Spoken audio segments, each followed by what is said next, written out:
Iran Israel ಮಧ್ಯೆ ಯುದ್ಧದ ಕಾರ್ಮೋಡ. UAE ರಾಷ್ಟ್ರಗಳ ಮೇಲಿನ ದಾಳಿಗೆ ಪ್ರಧಾನಿ ನರೇಂದ್ರ ಮೋದಿ ಕೂಡ ಖಂಡನೆ ವ್ಯಕ್ತಪಡಿಸಿದ್ದಾರೆ. ಇದನ್ನ ನಿರೀಕ್ಷೆ ಮಾಡ್ತಿದ್ರು ಜನ.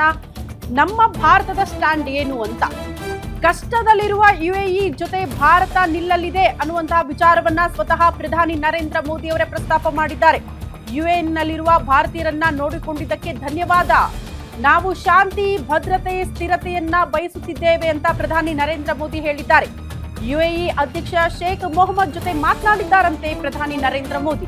ಇಸ್ರೇಲ್ ಪ್ರಧಾನಿ ಬೆಂಜಮಿನ್ ನೇತನ್ಯಾಹುಗೂ ದೂರವಾಣಿ ಕರೆಯ ಮೂಲಕ ಮಾತನಾಡಿಸಿದ್ದಾರಂತೆ. ಇತ್ತೀಚಿನ ಬೆಳವಣಿಗೆಗಳ ಬಗ್ಗೆ ಕಳವಳವನ್ನ ವ್ಯಕ್ತಪಡಿಸಿದ್ದಾರೆ ಪ್ರಧಾನಿ ನರೇಂದ್ರ ಮೋದಿ. ಜನರ ಸುರಕ್ಷತೆ ದೃಷ್ಟಿಯಿಂದ ಯುದ್ಧ ನಿಲ್ಲಿಸುವ ಅಗತ್ಯ ಇದೆ ಅಂತ ಪ್ರಧಾನಿ ನರೇಂದ್ರ ಮೋದಿ ಅವರು ಹೇಳಿದ್ದಾರೆ.